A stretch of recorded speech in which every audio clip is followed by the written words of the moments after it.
내일은 어디 갈 거야? 내가 있는 자리가 공식적으로서 정당한 자리야? 떳떳한 자리야? 양심에 꺼리낌 없는 자리야?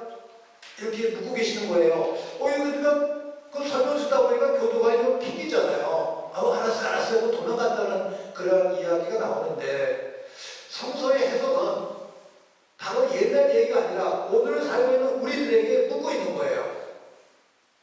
불경도 한마디가 되겠죠. 이제 너 어디 있느냐?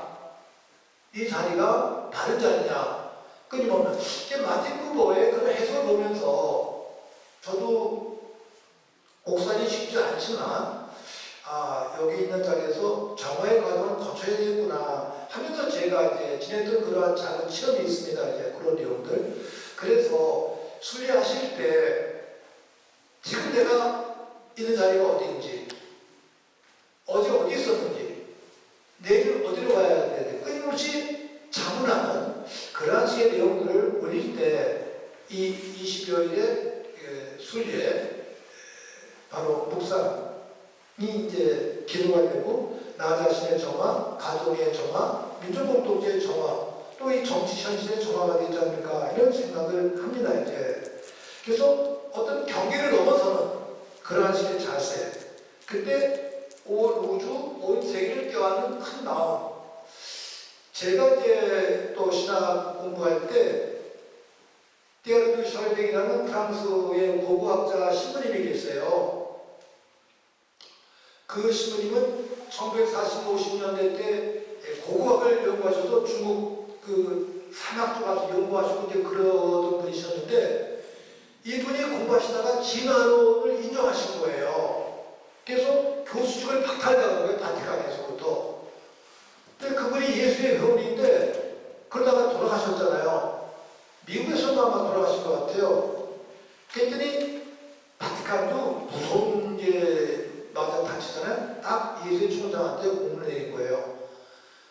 셜백 신부의 죽음을 알리지 말아라. 그럼 전 세계가 이제 주문할 테니까 너희들끼리 조용하게 장례 치러라. 이런 거예요. 그래서 제가 그걸 보면서 박정희 때만 장례 제한한 게 아니라 장례 제한한 게 가톨릭도 먼저구나. 그걸 깨달았어요. 내가 신학 공부하면서. 그런 신부님이셨는데, 그 신부님이 중국 산업을 여행할 때 매일매일 교회 기도 미사를 해야 되잖아요. 미사 때 빵과 포도주가 필요한 거예요. 빵과 포도주. 근데 한 50일 계산하고 갔는데 여정이 길어진 거예요. 준비해갔던 재료도 떨어지고 포도주도 못 떨어졌어요. 아침 미사 보내야 되는데 자료가 없는 거예요. 재료도 없고 포도주도 없고 이게 어떡하나 걱정을 하면서 아침 미사 산책하면서 기도 올리는데 당신한테 오는 목소리가 있는 거예요. 야, 뭘 걱정하냐. 포도를 만드는 이 대지가 있고 밀을 만드는 이 농토가 있는 땅이 있는데, 이 지구가 있는데 이 지구를 하나님께 바치면 되지 않냐. 뭘 마음과 포도주를 찾냐. 그래서 그날 아침은 그 신부님이 이 지구, 둥근 지구를 들고 내가 지구를 하나님께 봉헌합니다 하면서 기도를 하셨다는 거예요. 그러니까 가장 큰 제명, 가장 큰 미사를 봉헌한 거예요. 이런 빵과 포도를 바친 게 아니라 지구를 들면서. 그러니까 제가 성당에서 1월 1일 미사할 때는 교우들한테 주님이 기도할 때 어떤 양팔 벌리고 기도를 할 때 있어요. 그때 제가 양팔 벌리는데 양팔 벌리고 지구를 들어 올리십시오. 그런 마음으로 기도를 하십시오. 요거 이제 가끔 이제 강조할 때가 있는데, 그런 마음, 큰 마음. 그 셜백 신부님의 거기서 제가 또 큰 감시를 받았어요. 근데 이 신부님은 그뿐 아니라 왜 진화론에 또 들어가셨냐면, 어렸을 때 선물 받으니까 너무 기쁜 거예요. 선물 받으면 기쁘잖아요. 근데 이 선물들이 먹는 거 그냥 없어지고, 어떤 거는 며칠 지나면 그냥 깨지고 부서지고 이제 녹슬고 그러는 거예요. 그게 어린 마음에 아픈 거예요, 그게. 그래서 선물을 받을 때 아주 구슬 같은 거, 녹슬지 않는 그런 게 참 좋고 깨끗하니까. 구슬을 이렇게 모았어요. 그러면서 신복되신 다음에 내가 어린이의 마음이 왜 변하는 거는 싫을까? 변치 않는 게 어째서 좋을까를 확대해서 가시면서 우리 인간의 내재적인 마음속에는 불변의 가치를 추구하는 그런 마음이 있구나. 영혼의 가치를 추구하는 마음이 있구나 하면서 신학부를 해석을 하셨습니다. 이제 그 어린이의 마음을 잊지 않고 생각하시면서 신학적으로 다시 숙고하신 것이 되겠죠. 우리 다 그런 어린 시절을 우리 거쳐왔고 또 평화를 추구하는 그 마음이 그 어린이의 순수한 마음에 확산이 되겠죠. 이제 그러면서 우리 평화의 사도 저희가 남북 8천만 결의 어떤 씨앗이 되어야 되지 않을까. 저도 여러 모임과 단체에 갑니다. 이제 성당 모임도 있고 다중교 모임도 있고 또 시민사회 모임도 있고 정치인 모임도 있고 그럼 다들 모임의 성격이 다른 거예요. 전혀. 아무래도 종교인들 모임은 제가 편하죠. 저의 자리니까 대화하기도. 근데 전혀 다른 시민사회 모임은 같은 말을 해도 언어가 잘 안 통하는 거예요. 아, 이런 공동체 참 많이 있구나. 또 가끔 제가 이제 강남 쪽에 가서 일대를 가면 거기 또 몰밀리교회가 또 무슨 예배당이 있어요. 큰 교회. 또 전혀 달라요. 같은 하나님을 믿고 예수를 믿는데도 건물도 분위기가 전혀 다른 거예요. 이제 이런 다양성이 있구나. 이걸 어떻게 하나로 볼 수 있을까? 그런 뿌리를 찾아가 그런 작업이 필요하겠죠. 이제 그런 의미에서 이 내용 토인비의 이 내용에서 우리 앞에는 언제나 도전, 챌린지가 있다. 도전. 그 도전 앞에서 우리가 어떻게 응답해야 되느냐. 리스폰스, 그걸 응전이라고 이제 학자들은 번역했더라고요. 응답하느냐. 우리도 미사 때 보면은 성경을 읽고 응답성, 화답성이라고 기도를 바쳐요. 그 성서를 들었으면은 내가 응답을 해야 돼요. 그러니까 기도가 실천도 응답을 해야 돼요. 이제.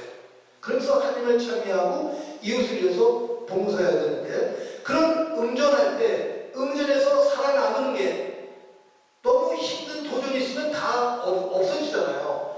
그 도전을 이겨낼 때 우리가 살아남는 거죠. 그 살아남는 것이 바로 문화다, 컬처다. 그래서 토인비 역사연구의 세 키워드는 챌린지, 리스폰스, 컬처 이렇게 해석을 했더라고요.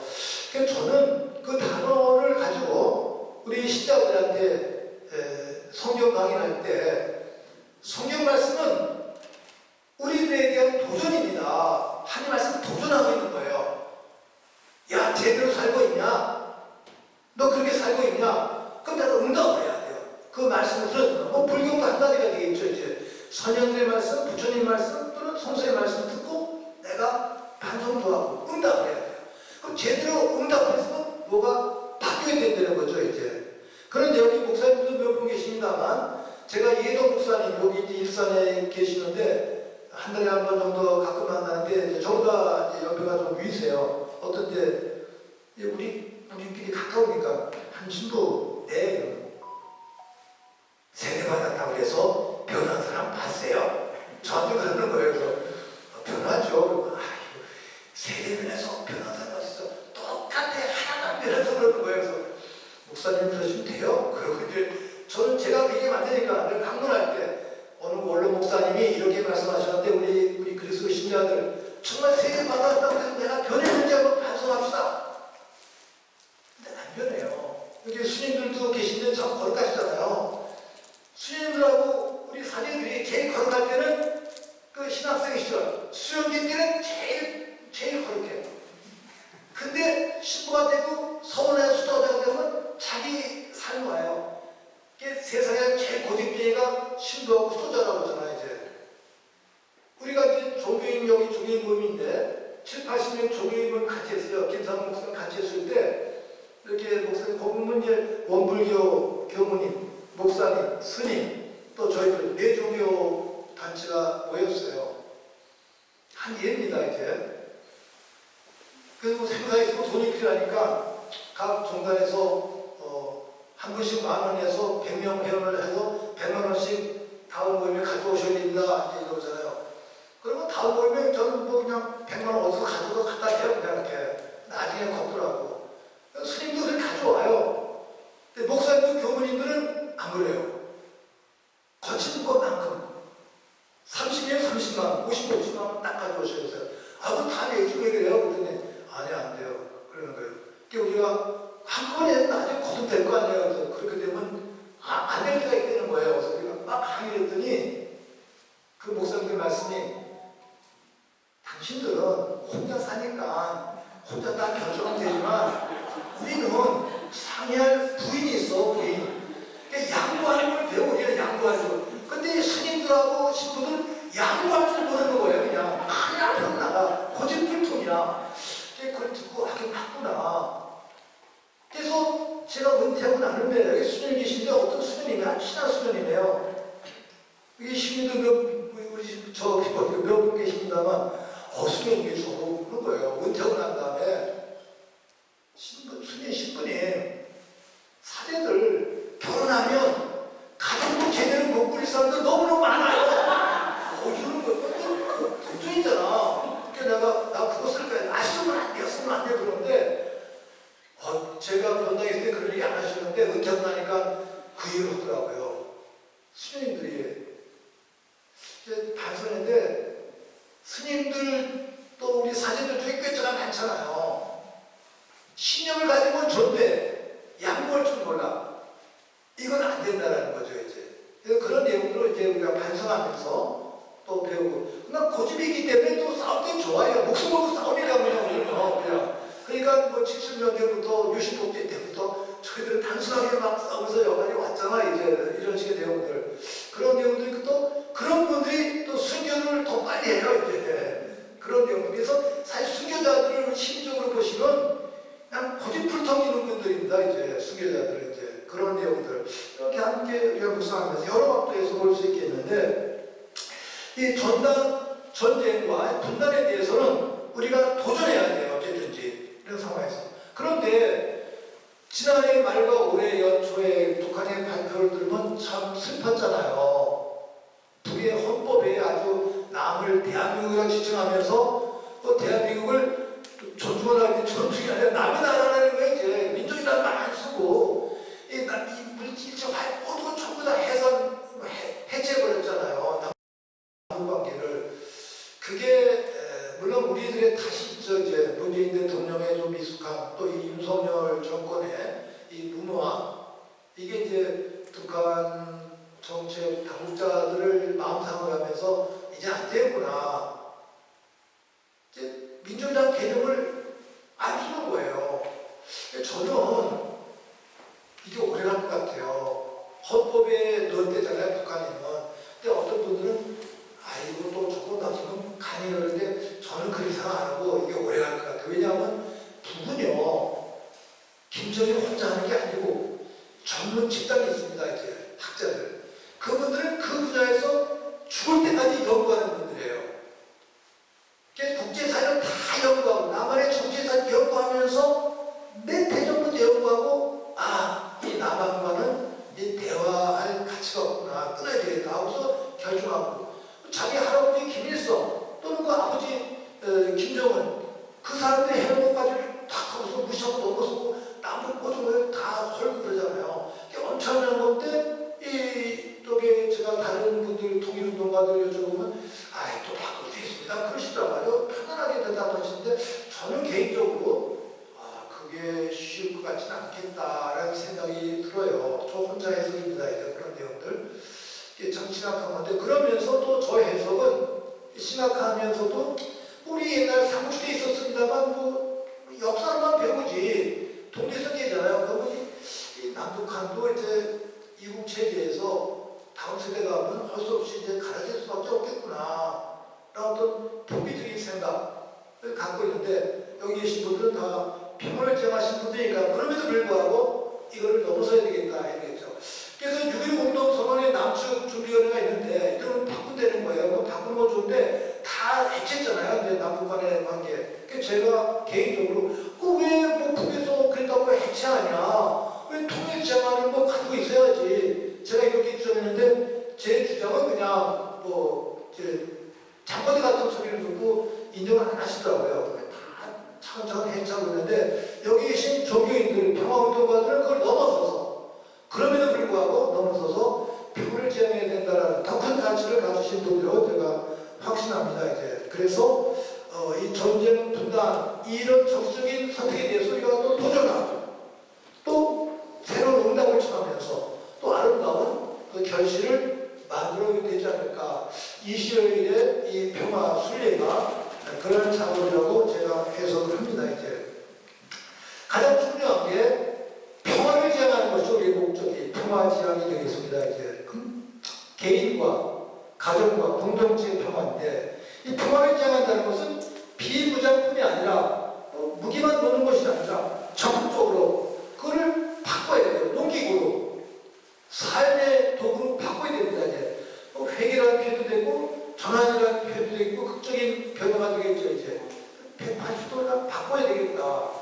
이 바꾼다는 것은 우리 신학적 관점에서는 하느님과 올바른 관계 정립, 또 이웃과 부부와 가족들과의 올바른 관계 정립, 또 자연과의 올바른 관계 정립. 이 세 가지가 우리 원죄론에서 구원론에서 나오는 그런 대목인데 저는 어려서 신학 배울 때 그 부분을 제가 늘 염두에 두었어요. 하늘과의 올바른 관계, 또 부부 서로 이웃과의 올바른 관계, 그다음에 지금 환경 문제의 모든 내용들은 자연과의 올바른 관계 정립.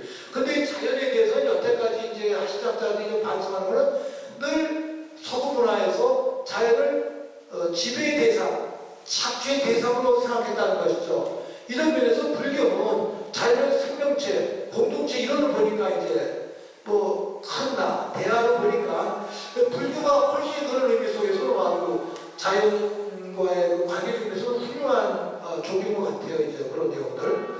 그래서 지금 우리 그리스도교 문화에서 저희들은 사순절에 이렇게 와 있는데 사순절의 가장 중요한 것은 회개, 불교에서 참회, 회개와 참회가 기초가 되어야 된다. 전적인 변화가 되겠죠. 이제 그러면서 사랑의 원리, 이 사랑의 황금률이라고 얘기하는데 내가 먼저 사랑해라. 사랑을 얘기하지 말고 먼저 사랑을 해라. 우리 다 사랑받기 원하는데 먼저 사랑해라는 그러한 식의 원리를 되새기면 참 좋은 것 같고 또 상식의 표현입니다만 말보다 실천이 우선한다는 그런 가르침도 함께 되었습니다. 이제 그 신학적인 반성에서 특히 많은 신학자들, 특히 여성 신학자들이 얘기하는 건데 유다교와 우리 그리스도교 어떤 데서 아우레트교도 거기에 들어갈 수 있겠죠. 이제 이 신관이 유일신은 참 아름다운데 너무 유일신만 주장하다 보니까 배타적 신관을 가지면서 전투적 신관을 가졌다는 거예요. 전투적 신관. 그리스도교 문화는 막 싸우고 또 남미에 가서도 강제로 그냥 강압적으로 그리스도교를 공부했잖아요. 가족교 다 말살하고 그거를 이제 오늘날 많이 반성하고 있고 불교는 어떤 이제 자연을 이렇게 수용하기 때문에 좀 평화적 관점이 있다. 그래서 이 그리스도교, 유다교와 그리스도교는 전투적 신관을 가지고 있는 이 부분을 반성해야 된다. 이게 여성학자들의 주장인데 저도 그 신학을 공부하면서 번역하면서 많이 배웠어요. 그 다음에 여성 수녀님이 쓰신 글 중에 하나가 아까 말씀드린 마틴 부버 유대인 철학자 신학자가 학자니까 어디 산중에 가서 훌륭한 도사가 계셨는데 아침에 글을 쓰고 나서 좀 확인받고 싶으니까 그 도사님한테 조심스럽게 자기가 쓴 글을 보여주었어요. 도사님 이 글 좀 한번 좀 봐주세요. 이렇게 보더니 이렇게 던져버리고 읽지도 않는 거예요. 그냥 힘이 없잖아요. 도사님 좀 자주 봐주세요. 그랬더니 그 도사가 하신 말씀이 여보죠. 당신네 하느님을 믿는다는 사람들 그 하느님의 이름으로 얼마나 나쁜 짓을 많이 했어. 사람 죽이고 전쟁하고 좀 하느님 이름 좀 부르지 마. 나 하느님 이름만 들으면 아주 속상해. 이름 야단을 친다는 거예요. 제가 그 책을 번역하면서 좀 놀랐어요. 놀라면서 되면서 제가 깨달은 게 우리 10계명의 두 번째 계명, 개신교의 시점은 아마 세 번째 계명이겠어요. 우리는 우상숭배는 1계명 포함시키고 있으니까 1계명, 2계명 순서가 약간 다른데, 하나님의 이름을 함부로 부르지 마라. 그러니까 10계명에 나와 있어요. 두 번째 또는 세 번째. 그런데 우리 그리스도 신자들이 너무 하나님의 이름을 너무 쉽게 많이 부른 거예요. 그래서 오늘 시작하는 하나님의 이름은 한 번만 딱 정성을 부르고 죽어야 된다. 가시나무새도 그런 게 있잖아요. 가시나무 죽을 때 부른 노래 가장 아름답다. 근데 하나님은 살면서 한 번만 딱 불러야 되는데, 저도 지금 말씀드리면서 계속 하나님 그러잖아요. 이제 이게 역겹다라는 거예요. 제가 그 여성 신학자 수련님 책을 번역하면서 좀 반성했어요. 우리가 너무 쉽게 하나님의 이름을 함부로 부르는구나. 이런 내용들. 이런 의미에서는 오히려 불교적 신심이 훨씬 더 깊을 수 있다는 측면, 함께 이제 생각해 볼 수가 있겠죠, 이제. 그래서 우리 신학적 반성은 그리스도교의 신과는 좀 전투적 신관이라는 측면, 일부분이고, 제가 지난해 12월 말과 1월 초에 라오스를 순례 갔다 왔어요. 어떤 목사님 일행과 함께 라오스를 가는데, 그 라오스가 19세기, 20세기 초에 프랑스의 식민지였잖아요. 베트남과 함께. 근데 거기는 불교 문화가 끈끈하게 남아요. 가톨릭이 그걸 변화 못 시킨 거예요. 베트남에도 한 20% 가톨릭 신자들이 있는데, 라오스에서 이렇게 제가 순례하면서 느낀 점이, 완전 불교 문화권이니까 가서 느낀 점이, 이 종교는 그 문화의 어리구나 하면서, 지배국에도 프랑스 가톨릭이, 그런 외적인 문화는 좀 영향을 줬지만, 종교적인 영향은 별로 못 줬더라고요. 이렇게 보면서, 이 종교는 태어날 때 제2의 본성과 비슷한데, 강압적으로 바꾸려 했던 것은 우리일 수 있겠구나. 그런 걸 제가 가톨릭 신부로서 느끼면서, 한 주일 동안 지내면서 이렇게 느꼈습니다. 이렇게. 그리고 그분들은 또 3개월에서 한 3년 동안 젊은 시절에 불교에서 취업을 한다고 해요. 이게 젊은이들. 삶 자체가 불교적인 건데, 그런 의미에서 신학자들이 얘기한 것처럼 평화적인 분위기가 있고, 또 오히려 사회주의, 공산주의 국가임에도 불구하고 완전히 자유로워요. 그러니까 저는 북한 체제도 이런 라오스처럼 비록 공산 체제이긴 하지만 자유로운 분위기에서 얼마나 참 좋을까. 이런 꿈을 꾸면서 함께 순례하고 했습니다. 이제 순례는 이제 우리의 해법의 순례인데, 순례는 걷는 작업이잖아요. 그럼 저도 이제 산책할 때가 있는데, 걸으면서 정화가 돼요.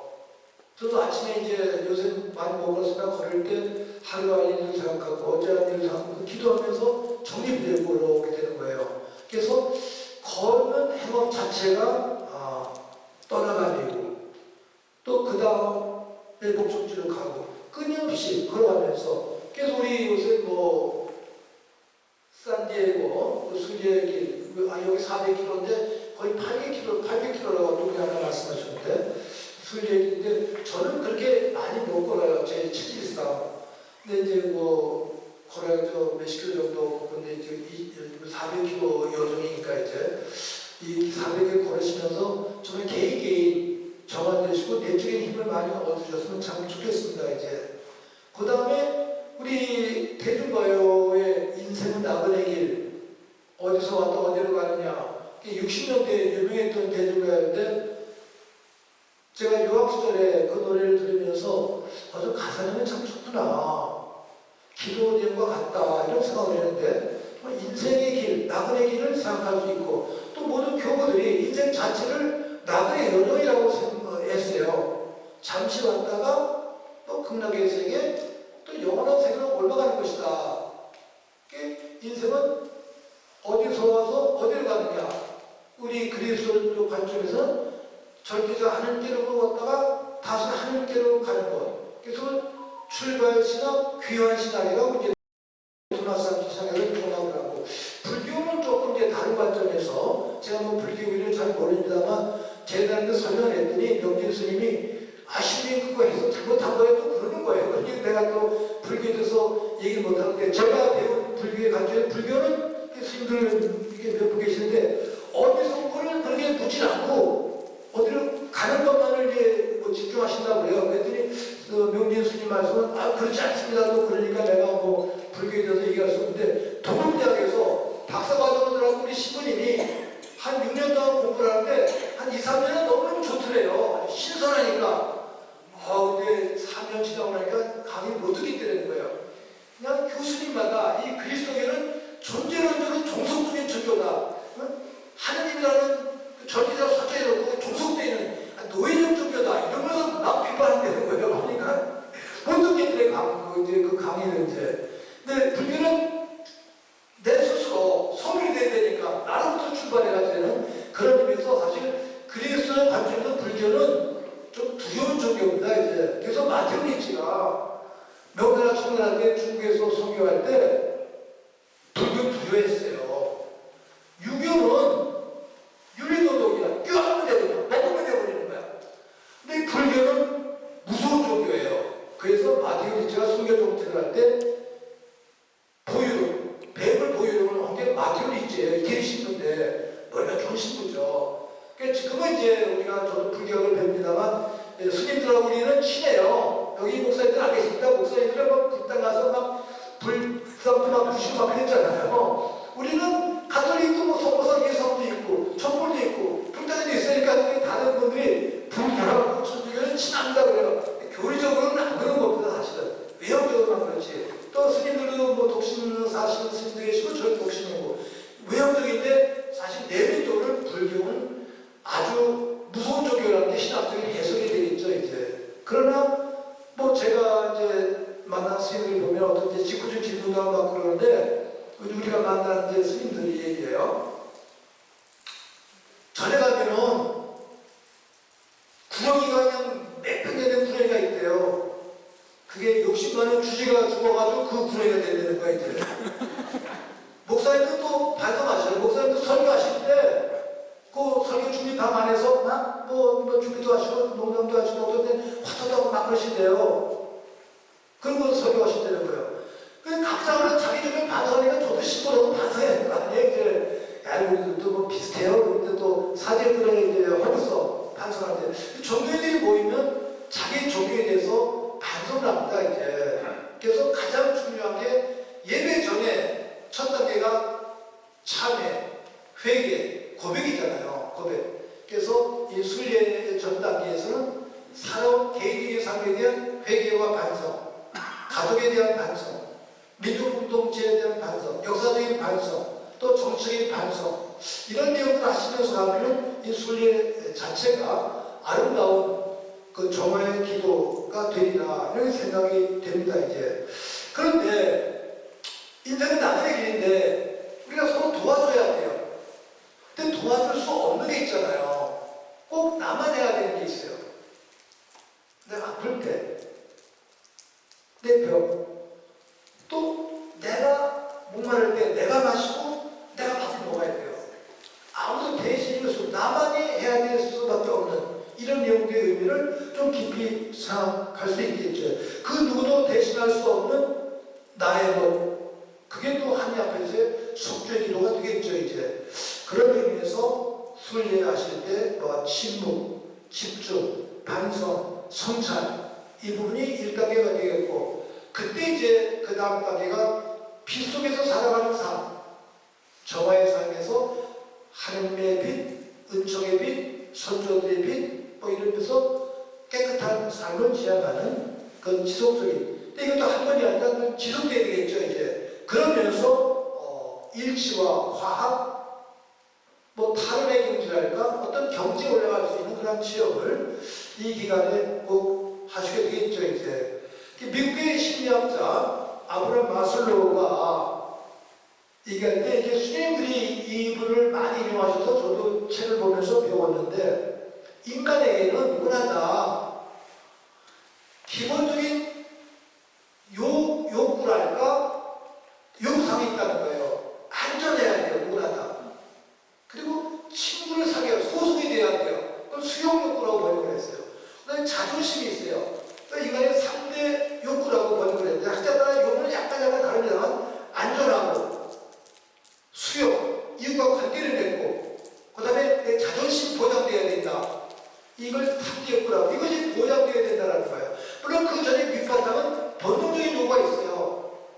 인간의 생리적인 욕구라든지 뭐 식욕이라든지 삶에 대한 본능적으로 다 동물적 욕구, 그걸 전제로 하고 나서 그 다음에 인간은 안전해야 된다.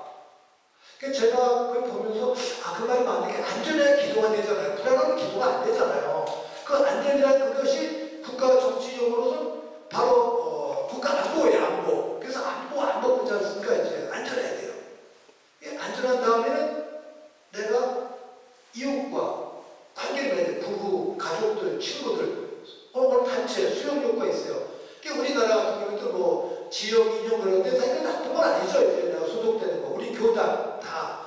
제가 이제 신학생들하고 강의할 때, 어떤 수녀님과 강의할 때, 어떤 분들 신학교에서 이제 나가게 될 때, 본의 아니게 나가게 되면 좀 울잖아요. 슬프고. 또 수련회에서 떠나실 때 우는 거예요. 근데 사실 그 순간의 소속감이지, 얼마든지 어디서든지 수도자 생활을 할 수 있고 신학생 생활을 할 수가 있는 거예요. 근데 우리는 속해야 되는 거예요. 어디에 속해야 돼요?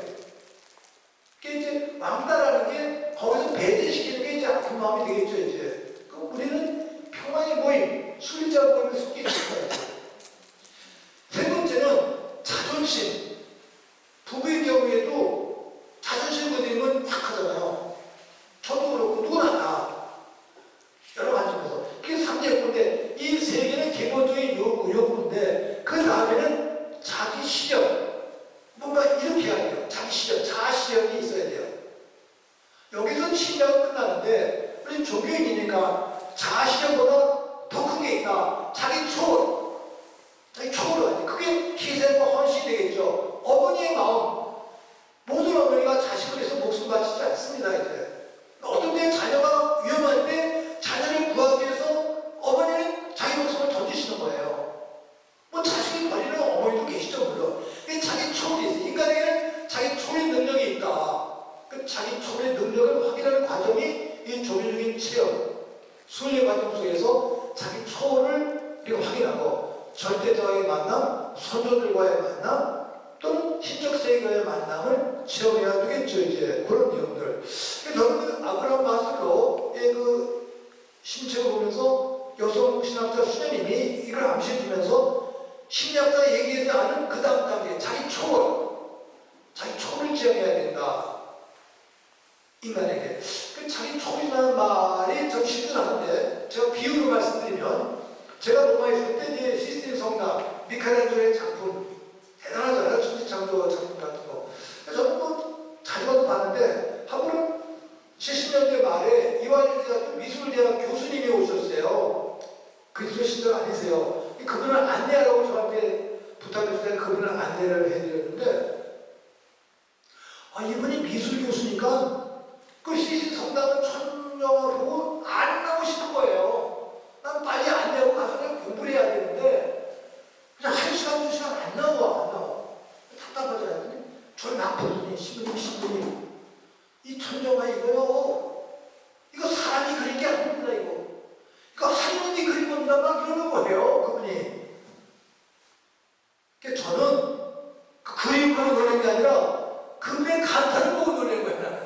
야, 저걸 하느님 그랬다고 생각하는 이분은 어떤 미술적인 직관력이 있나. 그런 의미 속에서 그림을 보고 저 하느님이 그린 거다라고 생각할 수 있는 그런 게 바로 초월적 인식이 아닐까. 저는 거기가 미술의 영역은 제가 못 가니까 저는 그 작품이 아니라 감탄하는 그 교수님 보고 제가 감탄하는 거예요. 제가. 우리 안에 그런 초월적 요소가 있다는 것입니다. 각자 내용들. 그걸 찾으면 되고 홀로 걸으면서 그가 또 이웃과 함께 또 사랑하는 분들을 마음에 품고 과거, 현재, 미래를 관통하는 그러한 시의 순례가 아름다운 미래지향적인 기도가 아닌가 생각합니다. 한 번이지만 그 한 번이 영원할 수 있는 그러한 식의 가치, 그리고 인생이 바로 순례라는 그런 식의 의미를 확인했으면 참 좋겠습니다. 이제 끝으로 이제 마무리를 하겠습니다. 이제 러시아의 유명한 그 소설가 솔제니친, 햇살이 때 고생했잖아요. 그분이 쓴 책에 뭐 번역 제목이 약간 다르다. 어떤 제1권, 뭐 일부라고도 번역하는데 그 책에 보면 소로 속에 어느 교수님의 삶이 나와요. 근데 이 교수도 늘 소련의 KGB가 감시하니까 강의할 때마다 조심조심하는 거예요. 어떻게 제재를 당할지 모르니까 조심조심 강의하고 불안불안하게 하는데 그만 문제가 돼서 감을 갇힌 거예요. 감을 갇히니까 마음이 오히려 편안하더라는 거예요. 안 갇히려고 조마조마했었는데 뺏겼어요. 남은 게 하나, 자기 삶밖에 안 남았어. 내 삶 하나, 내 각오하자. 그리고 나를 버렸더니 너무 편안하다는 거예요. 손세이친이 작품에서 그걸 표현해주는데 저는 이제 우리 신앙인들의 그 비음의 자세랄까? 뭘 가지려 할 때 불안함 있잖아요. 다 빼앗기고 나니까 안 편안한 거예요. 자유를 받고 왔다는 그런 식의 의미를 이제 쓰는데, 아까도 말씀드린 대로 제가 사제로서 또 감옥에서 잠깐 체험 속에서 저보다 선배 신부님들이 쓴 고백록 속에서 다 빼앗기고 죄수복을 입고 뒤에 버들을 쓰고 끌려갈 때 이게 바로 골고타 십자가 언덕을 걸어가신 예수님을 따르는 일이 바로 이것이구나를 깨달으셨다는 거예요. 저는 그거를 보고 이 길이 십자가에 따라가는 길일 수 있구나 라고 제가 묵상하면서 저만의 길을 올렸겠죠. 이제 그 다음에 다 아신 내용입니다만 가장 중요한 걸 우리가 찾고 있지 않습니까? 근데 그거보다 먹는 게 가장 중요하고 사는 게 가장 중요하죠. 먹는 것보다 사는 것보다 더 중요한 것, 그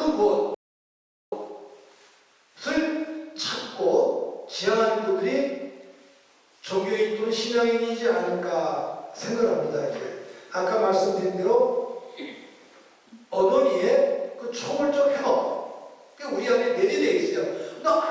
아무 때나 그렇게 희생 헌신하지 않습니다. 이제 어떤 때 내 자식을 살기 위해서 자식을 던지는 어머니의 마음, 그 초월적 능력이 우리들 안에 내재되어 있다는 측면, 그 부분을 우리가 늘 묵상하고 재현해야 되겠죠. 이제 그게 이제 성경에서는 아브라함 제사에서 확인할 수가 있습니다. 이제 지난주에 우리 가톨릭 신자들은 제 독서에 나왔는데 창세기 19장에 나오는 말씀인데, 하느님이 아브라함 보고 99세 거의 100살 때 외아들 하나 얻었는데 그 아들이 잘 컸어요.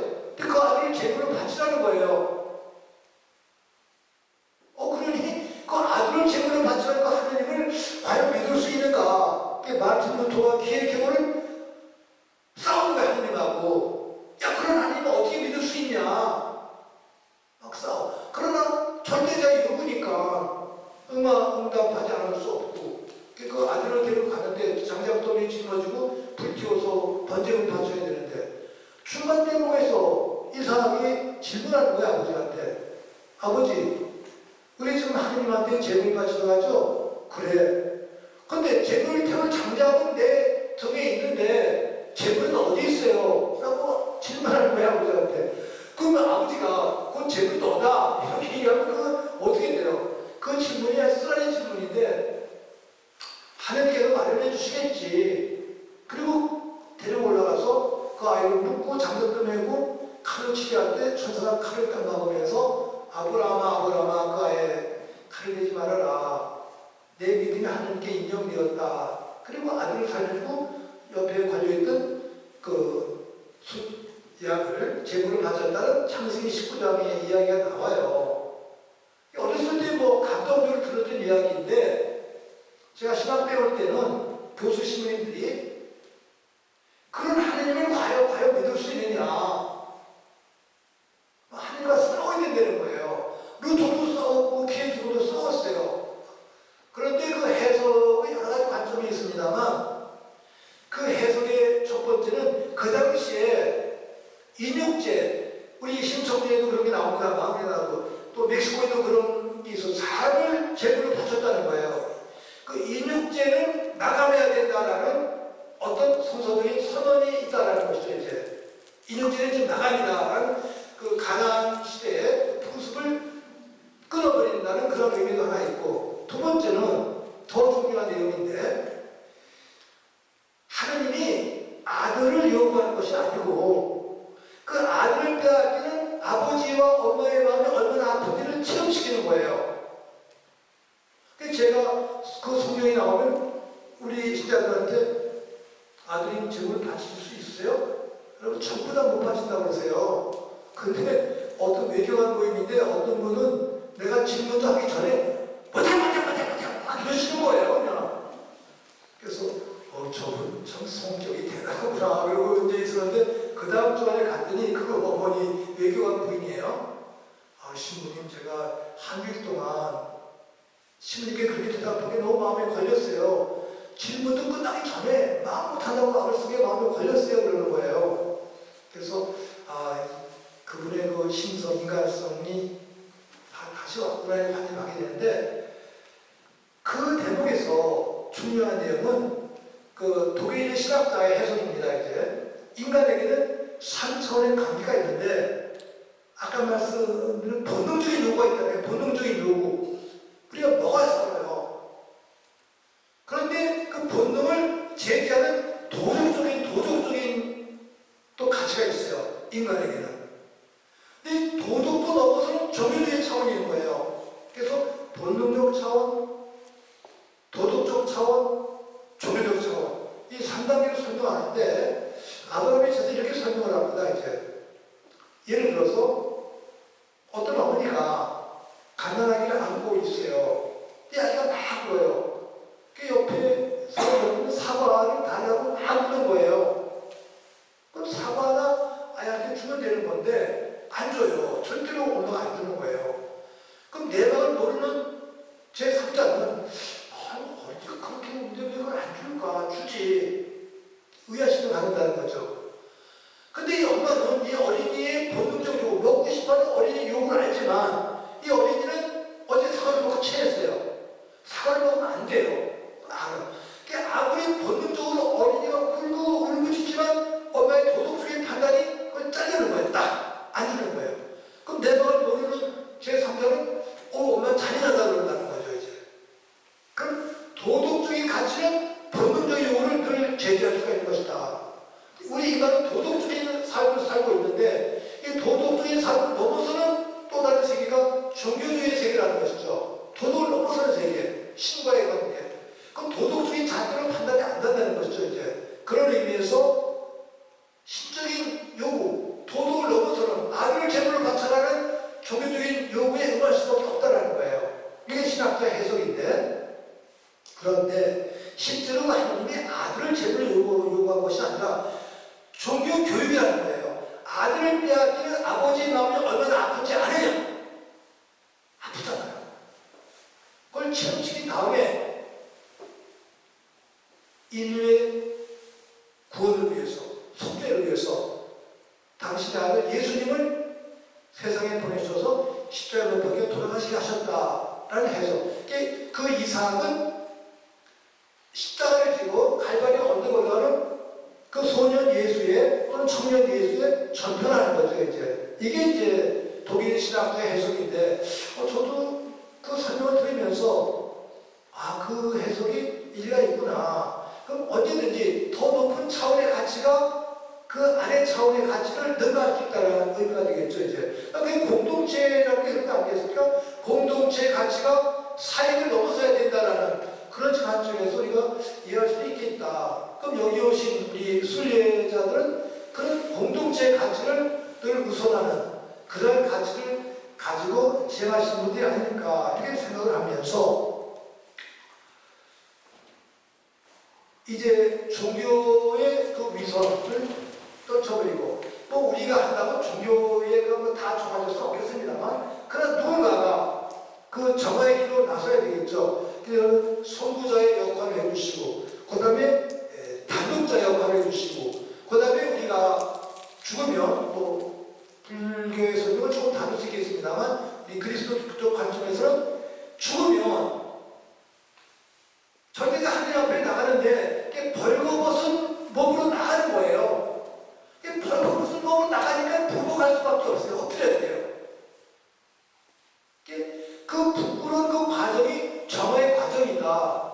그러면서 이제 여러 가지 이제 뭐 신화라든지 그래서 뭐 칠증산이라는 말도 나오고 이거 위에 이제 언덕을 넘어서야 된다라는 정화되는 과정을 거쳐서 하늘께 나아간다. 그래서 가톨릭 교리에서 죽은 다음에 이제 단련하는 의미에서 연옥이라는 그 교리 학설을 만들고서 이제 가르쳐주고 있습니다. 이제 이런 의미에서 순례는 우리 개인의 정화를 위해서 물론 가족들의 정화와 속죄를 위해서 또 우리 민족공동체의 속죄를 위해서 남북의 속죄, 전 인류의 속죄를 위해서 함께 하시는 부처님의 행업, 예수님의 행업이다라고 생각하시면서 순례하실 때 여러분들은 바로 부처님의 대리자, 예수님의 대리자 되시는 것이 되겠죠. 이제 저는 여러분의 은덕으로 또 20일 동안 편안하게 잘 지내겠습니다. 이제 여러분의 순례 마음속으로 함께하면서 하느님의 은총과 축복, 부처님의 자비를 청합니다. 잠시 묵상하고 기도하겠습니다.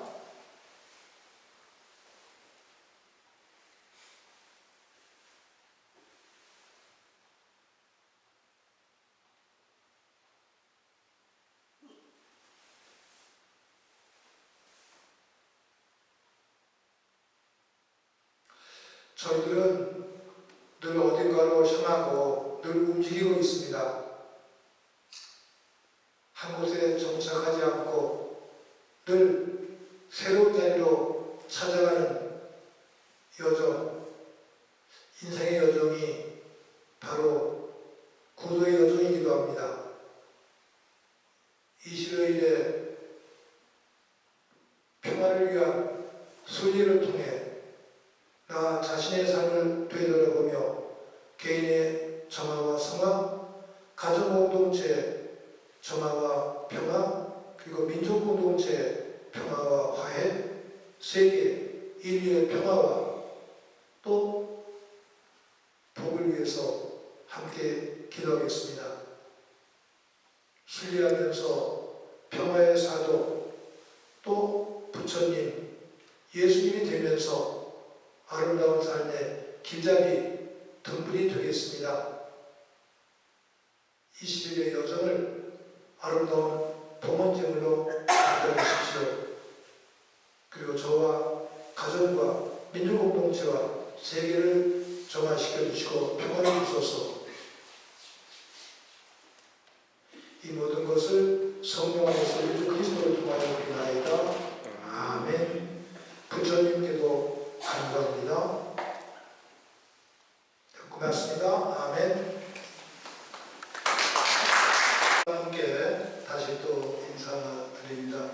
저는 그냥 김신부님한테 붙들려 왔어요. 이렇게 긴 행사인지도 모르고 그냥 뭐 평화행진, 비무장지대에서 평화행진 하신다 그래서 하루 이틀 하시더라고 그런 줄 알았더니 이게 21일 정도네요. 저희 그리스도교는 사순절인데 그 스님들도 계시고 또 목사님 또 가톨릭 신교자매 사제들 계시는데 좋은 뜻을 함께 하겠습니다. 제가 받은 제목이 비무장지대 순리의 의미와 도전 이렇게 신부님이 저한테 제목을 주셨는데 그냥 살아온 내용들을 제가 부분만 이렇게 말씀드리겠습니다. 함께 생각하고 충고하겠으면 참 좋겠습니다.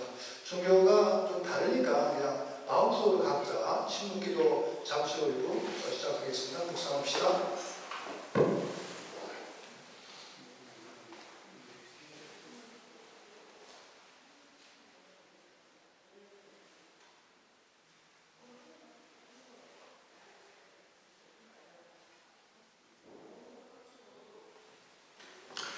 불자의 마음으로 또 그리스도 신앙인의 마음으로 각자 지닌 그 신앙과 종교관, 가치관, 신앙을 기초로 절대자에게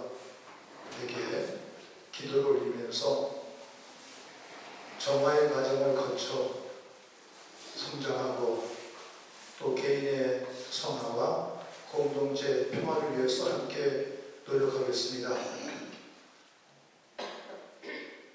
절대자와 우리 순국 선열들, 순교 성인들, 선조들 저에게 좋은 뜻 확인해 주시고 이끌어 주시고 남북 결의 모두를 변론시켜 주시기 간청합니다. 하늘에서 도와주시기 간청합니다. 네, 고맙습니다. 제가 이제 우리 김기병 신부님을 몇 해 전에 이렇게 만나고 그 성당에 가서도 함께 안중근 의사에 대해서 대화를 나눈 적이 있습니다. 이제 김 신부님 제가 이렇게 뵀을 때 자연 환경 전화, 지구 살리기 이런 데 꽤 관심 있으신 걸 보고 제가 또 많은 걸 이렇게 배웠어요. 그러면서 오늘 이런 모임을 또 마련해 주셨는데 제가 아무래도 용어가 성서 중심으로 이렇게 하겠습니다만 스님들이나 또 불자들 계시면 뭐 불교식 용어로 다시 재해석해서 이해하시면 좋겠습니다. 가능하면 뭐 제가 용어를 안 쓰려는데 제가 또 그리스도의 신자니까 아무래도 이제 그리스도적 용어를 많이 쓸 텐데 불자들이나 다른교 신앙인들은 자신의 종교적 관점에서 재해석해 주시면 참 좋겠습니다. 오늘 이 자리라는 그 성경 말씀이 있어요. 그 루카복음 4장에 나오는 이야기인데 예수님께서 2000년 전에 활동하셨을 때 이런 회당에 가서 두루마리에 적힌 성경을 이렇게 읽으셨어요. 이사야 연서 61장인데 그게 예수님보다 한 5, 600년 또는 700년 전에 쓰여진 성경입니다. 이제 그렇게 읽으시고는 이 성경 말씀이 오늘 이 자리에서 이루어졌다 이렇게 말씀하신 거예요.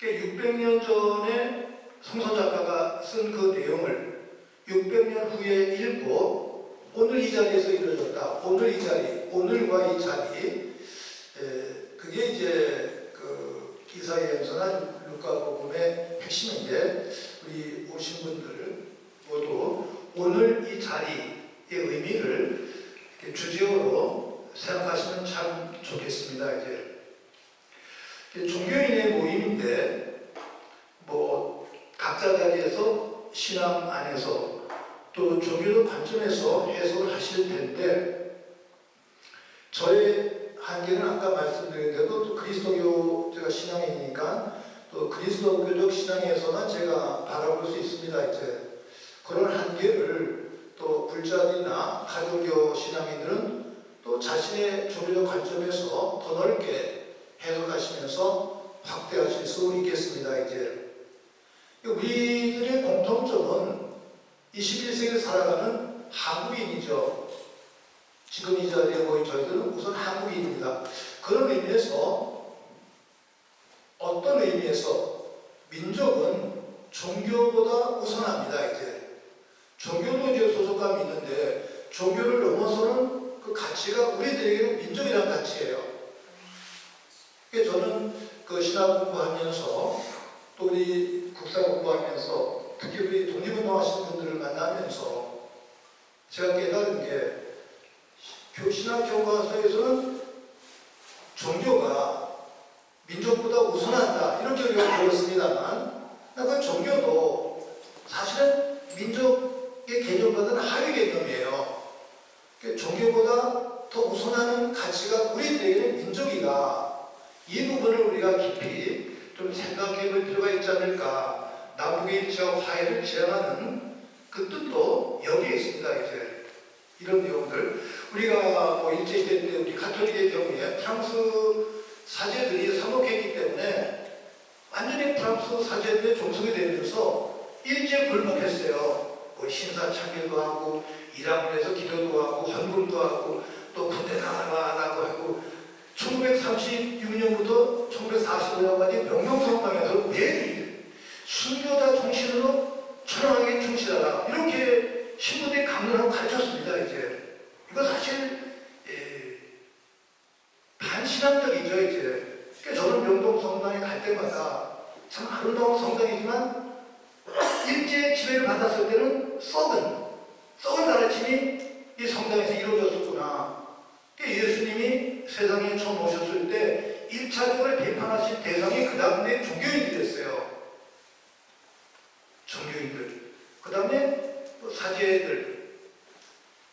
바드와이, 사제 가문의 사람들, 다리사이, 일본 학자들. 그럼 오늘날 여기 계신 분들은 각자가 속한 그 종교 단체를 정화시킬 의무가 있습니다. 이제 어제 성경 말씀에서도 예수님께서 말씀하실 때 여러분은 누구를 보고도 스승이라 부르지 말아라, 교사라 부르지 말아라, 지도자라 부르지 말아라, 아버지라 부르지 말아라. 그게 명백히 돼 있어요. 다른 그 성서 말씀을 읽을 때마다 우리 또 교수 신부님이 설명해 주셨는데 어떻게 예수님 하지 말라는 것만 골라서 교육하는 거예요. 우리 신부의 명칭이 신부, 아비 붙자잖아요. 파더예요. 영어로 파더. 파더 그러면 아버지 되지만 신부의 아버지가 부르지 말라는데 그걸 골라서 부른 거예요. 그래서 저는 그 성서만 이렇게 읽을 때마다 교수님 말씀을 들으면서 야 정말 우리 그리스도교, 특히 가톨릭교회 청개구리구나. 예수님 하지 말라는 것만 골라가지고 하는 거예요. 그러면서 이런 집단을 형성했었는데 이런 그 집단을 넘어설 수 있는 그런 가치관의 설정, 이것이 개인의 성화, 종교의 성화, 공동체의 성화가 되겠죠. 근데 그런 기초가 되시는 분들이 함께 모이신 우리 평화를 지향하는 우리 형제자매들 함께 하시는 우리 조이라고 생각을 합니다. 이제 DMZ 영어잖아요. 그 비무장지대라고 우리가 번역을 하죠. 대밀리터리제 존 뭐 이렇게 영어도 있는데 약간 군사를 군비를 풀고 우리가 평화를 지향해야 된다 그런 의미가 있는 것 같아요. 그런데 이사야서 2장 1절부터 5절까지의 그 이사야 예언자의 꿈이 있습니다. 우리 다 꿈이 있잖아요. 그런데 장차 어느 날에 이런 일이 이루어지리라. 기원전 6, 700년 전에 그 이사야 예언자가 꿈을 꾸는 거예요. 전쟁이 없는 그러한 공동체, 그러한 나라. 근데 많은 학자들이 얘기했습니다만 인류 역사를 볼 때 우리가 평화를 얘기하는데 사실은 평화가 있었던 때는 인류 역사를 한 5,000년, 좀 만년으로 볼 때 그 전에 전사도 있습니다만 문화사적으로 한 만년으로 볼 때 한 9,800년은 다 전쟁을 했던 때라는 거예요. 그 200년도 평화의 때가 아니라 전쟁을 준비하는 그런 때였다는 거죠. 진실된 평화의 시기는 없었다는 거예요. 저도 그런 글을 보면서 야, 그게 인류 역사가 전쟁의 역사구나. 그런데 이 예언자는 전쟁이 없는 그런 꿈을 꾸면서 얘기를 합니다. 장차 어느 날에, 그런데 그 전쟁이 없는 날에 꿈을 꿀 때는 하늘의 가치를 지향해야 돼요. 우리 성서적 관점에서는 예루살렘 하느님의 집으로 올라가자, 성전으로. 하느님의 법, 진리의 법을 배우자, 깨닫자. 이걸 호소하는 거예요.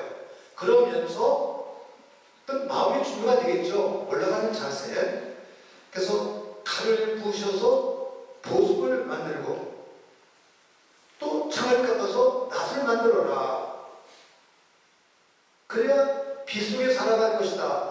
수없이 우리 그리스도의 신자들이 읽고 묵상하고 있습니다. 또 특히 제주 강정마을 평화를 지향할 때 그 당시에 교구장이셨던 강물 주교님이 또 거기에 글귀를 쓰면서도 이 성서 말씀을 이야기했어요.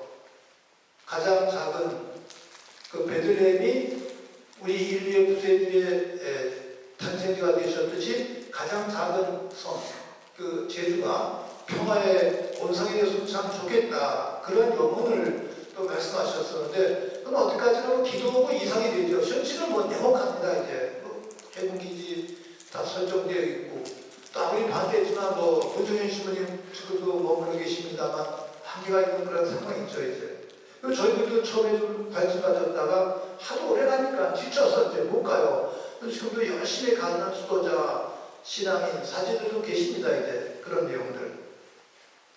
그럼 여기서 가장 중요한 게 현실, 과거, 미래. 이건 인문학의 주제고 신앙의 주제가 되겠죠. 지금 이 현실, 지금 이 자리에 살고 있는데 과거를 한번 되돌아보자.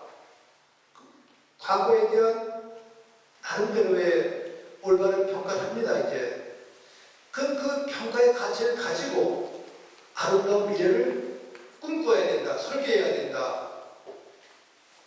이런 내용들을 우리가 함께 묵상하면 좋겠고, 또 순례하시면서 제 체험을 좀 말씀드리면, 제가 1960년대 후반에 이제 로마에서 공부할 때 아시시에 가서 이제 이태리 말을 더 배울 때가 있었는데, 그때가 베트남 전쟁이 한창이었어요. 그랬더니 그 페루지아 외국인 대학에서 아시시 프란치스코 성인이 계셨던 그곳까지 한 25km, 30km 되는 것 같아요. 평화에 행진한다고 해서 저도 그냥 따라갔어요. 제가 신부였지만 신부라 배우지 않고 청년교수에 들어갔더니 동양인이 있으니까 신기한 거예요. 참나 질문해요. 그래서 신학생이냐 하면서 저 신부니까 신학생 아니라고. 신학생 같은 나는데 신부니까 제님이 신학생이냐 하니까 난 신학생 아니라고 그랬어요. 그러니까 신부라는 건 상상을 못하고 쫓아가서 했는데 그때 저도 걸으면서 많이 배운 게 우선 침묵을 하더라고요. 이제 우리 행사는 어떻게 했는지 잘 모를 텐데 침묵하면서 걸어가는 힘이 걸으면서 또 정화가 되고 또 집중이 되고 묵상하고 또 그 베트남 전쟁의 그 마감을 위해서 기도하는 그 당대 청년들 속에 저도 같이 있었던 그 작은 체험이 있습니다. 이제 그래서 한 20여일 동안 이렇게 순례하실 때 각자 자리에서 정화의 과정, 우리가 살아 기간이 있지 않겠습니까? 뭐 20년, 30년, 40년, 50년, 60년, 70년. 내가 살아온 길을 이 20일 동안 순례 기간 동안에 종합시키면서 정리하면 그 자체가 가장 아름다운 기도, 봉헌, 그 다음에 민족의 일치와 화해를 위한 하나의 이종표가 되지 않을까. 남북 8천만 교회를 위한 정화의 기도가 되겠죠. 이제 그런 내용으로 하시면 좋겠고, 특히 문희가 목사님의 그 기도, 저도 문 목사님 그 기도 읽을 때마다 늘 묵상하는데 대단한 뜻이잖아요.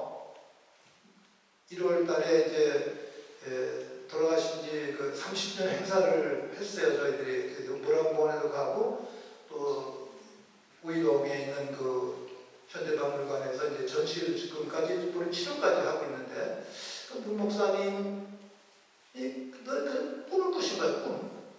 미친 사람 같은 꿈인데 왜 이런 꿈을 꾸면 안 되냐. 그분이 구약 성서 학자이기 때문에 늘 아름다운 꿈을 꾸셨어요. 바다에서 물고기가 막 남북을 왔다 갔다 하는데 하늘에 새들이 왔다 갔다 하는데 왜 우리는 남북을 왔다 갔다 하지 못하느냐 하면서 우리 모두가 다 제정신이 아니다, 사팔기이다, 정신 나간 사람들이다, 이런 주제로 시를 쓰셨는데 그것이 또 원래 구약 성서학자시고 시인이니까 표현이 강해요. 그래서 저도 이렇게 보면서 반성도 하고 대단하신 분이구나. 그리고 이 판문점 또는 이 이른바 비무장지대 거기를 평화의 섬으로 만들자. 북쪽에서 죽은 우리 국군들의 그 무덤 또는 흑인과 한상, 남쪽에서 죽은 북한군들의 피가 묻은 그 한상, 이걸 합해서 합장을 하자. 평화의 온실로 만들자는 그런 식의 영혼의 기도. 참 대단하신 분인데 그 제자 목사님들이 하시는 말씀이 그분이 구약 성서를 정화하시고 또 성서 번역하시면서 그 시인이시니까 그 시적인 영감으로 신앙과 함께 남북의 일치와 화해를 아주 과감하게 주장하셨고 또 시 중에 하나 서울역에 가서 평양 가는 기차표 주세요. 그랬더니 백팔십 분이 이상한 사람이 왔나? 이러고 쳐다보니까 왜 내 나라 된다고 못 가냐 하면서 했던 그런 식의 내용, 그런 발상, 참 대단한 건데 그런 식의 발상을 우리가 이 순례 기간 동안에 걸으시면서 다시 종합하고 그런 아름다운 꿈을 꿔야 되지 않을까. 많은 분들이 그런 말씀하셨습니다만 헤더 까마라, 브라질의 평화의 사도 헤더 까마라 주교님이 브라질 민중들을 교육하실 때 그렇게 말씀하셨어요. 꿈을 가져야 됩니다.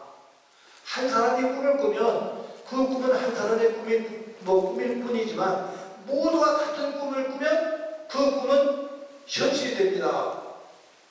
헤더 까마라 주교님이 말씀하신 건데 요새 많은 분들이 그 말씀 인용하고 계시죠. 이제 그런 꿈을 함께 꾸시면서 기도하시고 순례임했으면 참 좋겠다는 말씀 함께 나누고 싶습니다. 개인적인 관점에서 또 가정적 관점에서 또 공동체적 관점에서 또는 종교적 또는 이제 정치적 관점에서 우리가 이런 점을 가지고 하면은 정말 남북 결의를 위한 가장 아름다운 도문의 기도가 되지 않을까 생각을 합니다. 비무장이라는 표현 자체가 평화를 지향하는 표현과 마음이 되겠죠.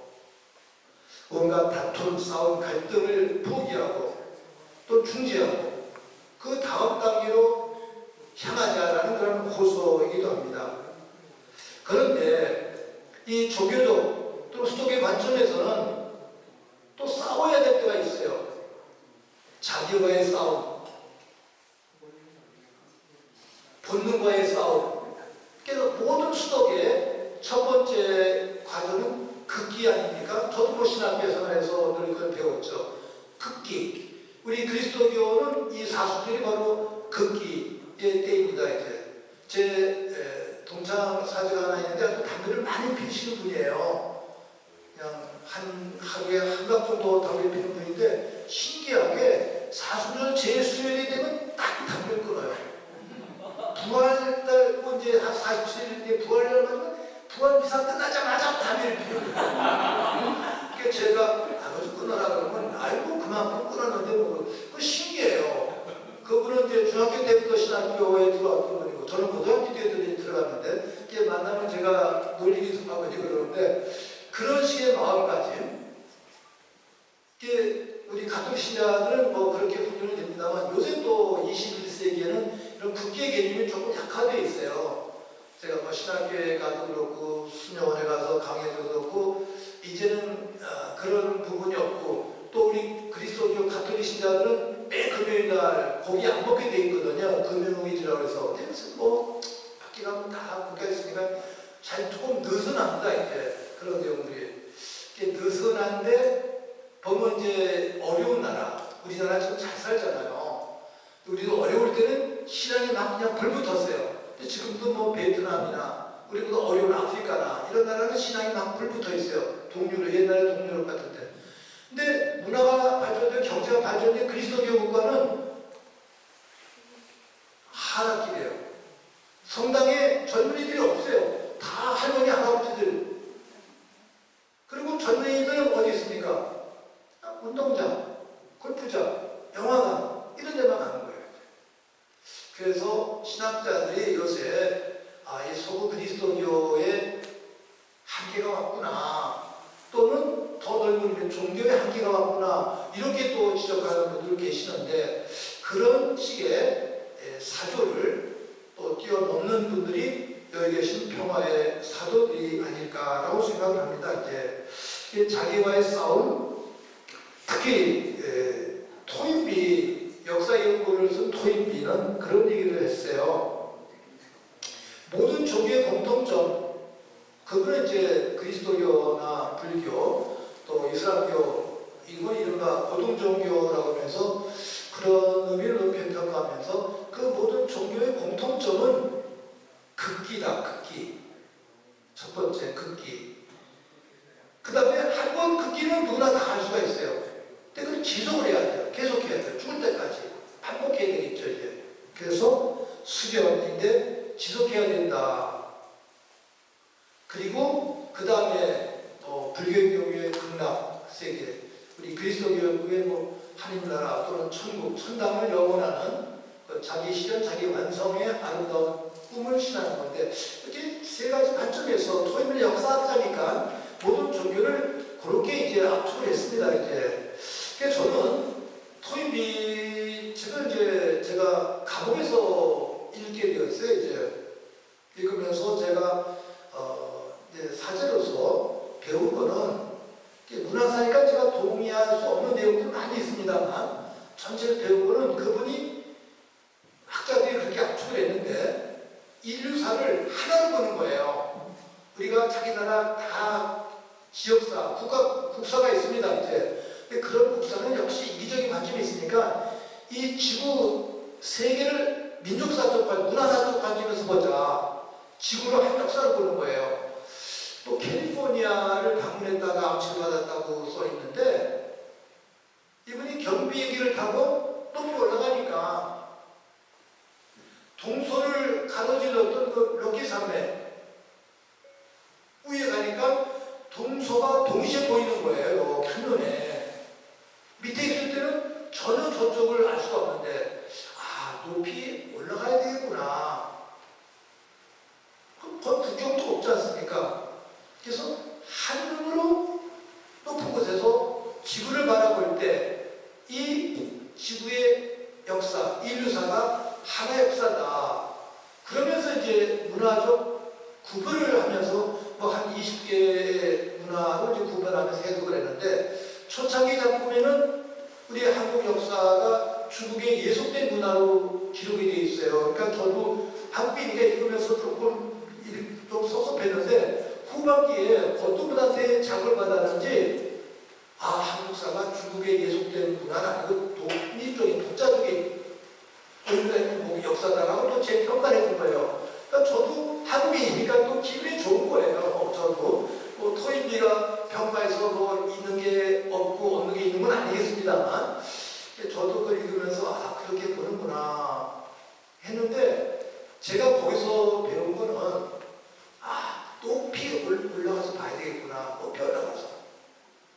높이 올라간다는 것은 가치관의 상승이 되겠죠. 이제 가치관의 상승, 모든 관점 위에서 볼 수 있는 거.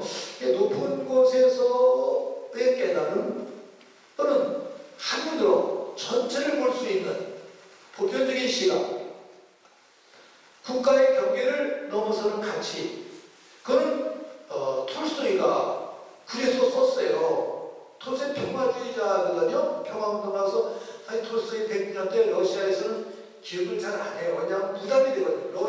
톨스토이를 기억하면 청소년의 정치체제가 무너져야 되는 거예요. 그러니까 그냥 기억하는 척하라고 안 하는 겁니다. 이제. 그 톨스토이의 그 작품을 보면 어떤 때 강물이 하나 있는데 저쪽 동네 이쪽 동네 옛날부터 그냥 같이 건너다니는 한 동네였어요.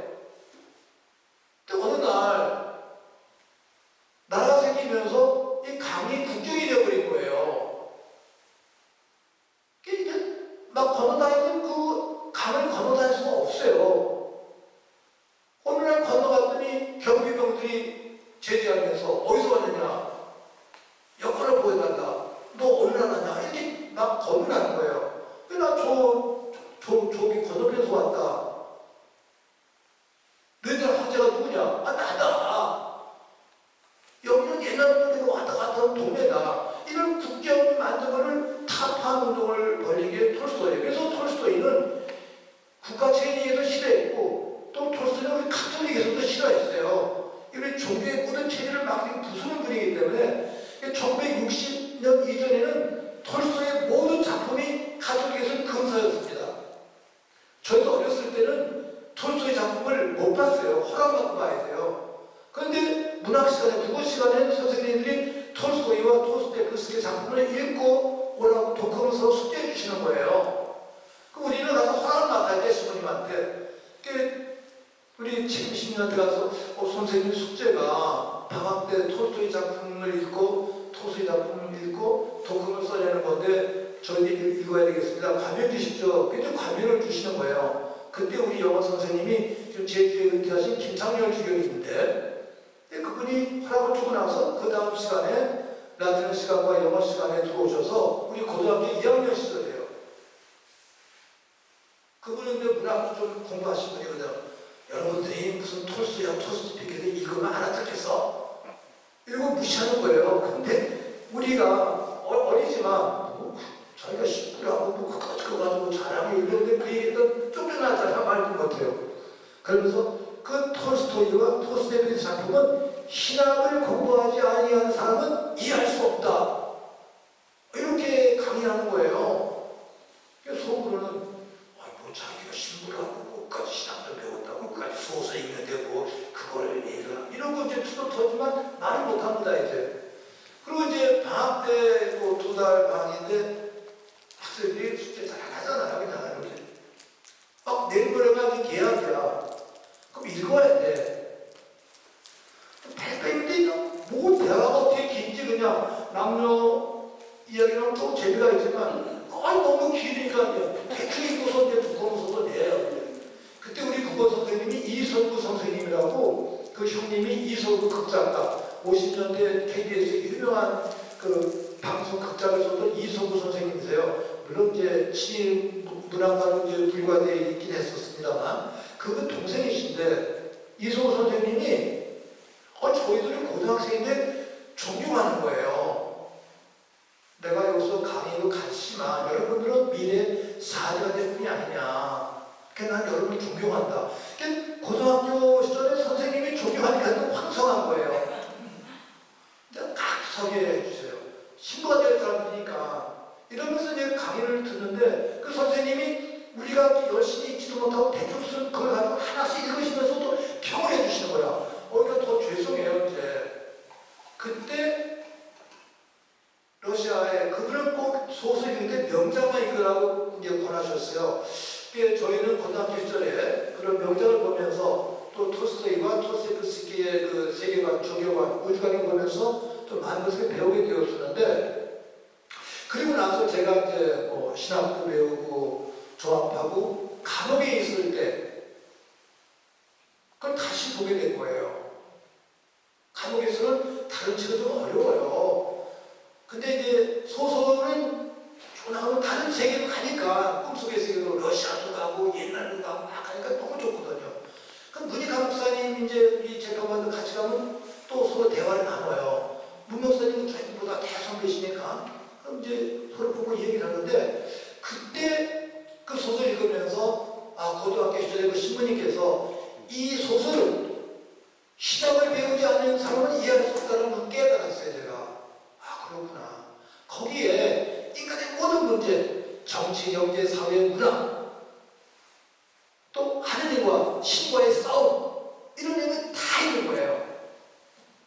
그 1900년도 전후에 러시아의 정치적인 상황이 다 있습니다. 종교 위선, 종교인들의 가식, 뭐 정치인들의 다 나오는 거예요. 이걸 보면서 그때 그 신부님이 그런 뜻으로 말씀하셨구나 이렇게 제가 깨달으면서 저의 그 지평을 넓히고 제가 속한 이 가톨릭 종교 제도도 넘어서야 되는구나를 부분적으로 이제 깨닫게 된 거예요. 이제. 그래서 저는 그 감옥에서의 과정이 저에게는 정화의 과정이었어요. 뭐 제가 원해서 간 건 아니었습니다만 이제 순리할 때도 이제 정화의 과정인데 예를 들어서 감옥에 있을 때 이감할 때가 있습니다. 이제 대법 확정되니까 다른 감옥으로 가면 묶여서 당근하는데 그때는 다 내놔야 돼요. 책은 간판이 5권밖에 못 가지고 있어요. 5권 넘으면 또 안 돼요. 저는 사장했어요. 나 신부인데 성경은 꼭 있어야 되지 않냐. 기도서도 있어야 된다. 이거는 뺐다. 내가 성경은 항상 있는 거니까. 그러면 교도소장이 듣고서 우리 10권까지 이제 좀 허락을 해줘요. 그럼 책을 가비는데 이거 할 때는 좀 다 뺏기는 거예요. 다 뺏길 때 이게 좀 죽을 때는 다 못 가는구나. 근데 이거 할 때 그래도 신부 체면에 성경을 들고 가야 되잖아요. 내가 성경 하나 틀었어. 또 기도서도 잡아야 돼. 가장 중요한 거를 짚고 가야 돼요. 이제. 그래서 이게 부분적이지만 죽음의 체험이구나. 이거 할 때 다 뺏겨요. 맡기든지 그런 체험 속에서 또 부분적으로 정화의 과정을 제가 이렇게 느끼면서 갔습니다. 이제. 서울에 있다가 광주를 갔는데 광주 교도소는 특사예요, 특사. 그래서 0.8평이에요. 서울은 3.5평 큰 데서 혼자 있었기 때문에 운동하기가 좋았는데 여기 깜깜하고 또 그다음에 다 나가서 낮에도 항상 불을 켜놔야 돼. 그 10W짜리 10조짜리 전구를 운동회도 막 파이도 막 닿고 이게 복잡하더라고요. 이렇게 그래서 야 이거 진짜 감옥이구나. 근데 제가 들어가니까 일을 하면 이게 특사예요. 뭐 한 반 정도는 이제 6.25 때 오신 이른바 북한에서 내려오신 분들, 뭐 이렇게 간첩이라고 부르는 그런 분들이고, 한 30년 기국조직받자는데 그 속에 목사님들 몇 분 계셨고, 또 지금 방송에서 좀 많이 나오는 유인태, 요새 조금 못마땅한 얘기를 해서 내가 좀 이제 조금 못마땅한데 유인태 씨도 거기 있었어요. 다들 이렇게 밥주는 구멍에서 머리를 내보고 대화하는 거예요. 그래서 제가 가니까 너무 좋아하는 거야. 시부가 하나 들어왔다고 너무 좋아하는데 머리를 내밀고 얘기를 하려는 거예요.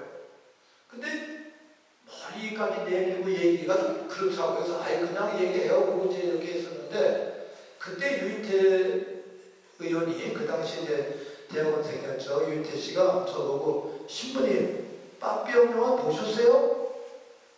그래서 저 빠삐형 영화 못 봤어요. 그랬더니 여기가 빠삐형 영화 똑같아요. 그러는 거예요. 그래서 나가면 빠삐형 영화를 꼭 봐야 되겠다 이런 생각을 했었는데 부모님이 신부가 들어가니까 너무너무 좋아하는 거예요. 이제 동료가 하나 생겼으니까. 그런데 거기는 그냥 밤 12시가 되면은 점검으로 들어와요. 교도관이. 근데 문이 쇠문이 돼가지고 문을 열면 빽 소리가 나서 다 깨는 거야. 막 세면대 바닥에 닿으니까.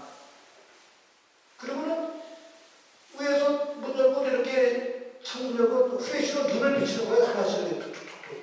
그래 꿈쩍해야지 이제 아니고 그냥 그 다음으로 가는 건데. 그래서 뭔가 그러다가 소리에 그런 거 없었어요. 그래서 한 며칠 지나서 제가 저 항해에다가 막 먹고 안주에서 가만히 있었어요. 제가. 근데 막 두들이 이 사람이 이상한데 그냥 안주였어요.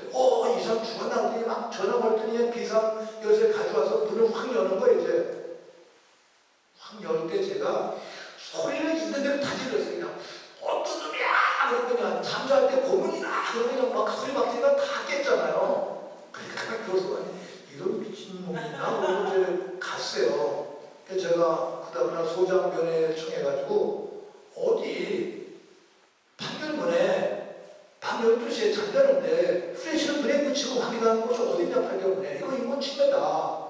잠자는 시간인데 가격은 불 항상 켜 있습니다. 이제 통도 항상 켜 있는데 뭐 하는 거냐고 막 항의를 제가 그걸 없앴어요. 제가 항의를 해가지고 이게 거기 계셨던 분이 저를 그냥 아주 투사하고 지금 유인태는 저를 보면 저를 그냥 아주 깡패인 줄 알아요. 그냥 나 아주 원한 신분데 그래서 내가 앉아보면 내가 봤잖아요.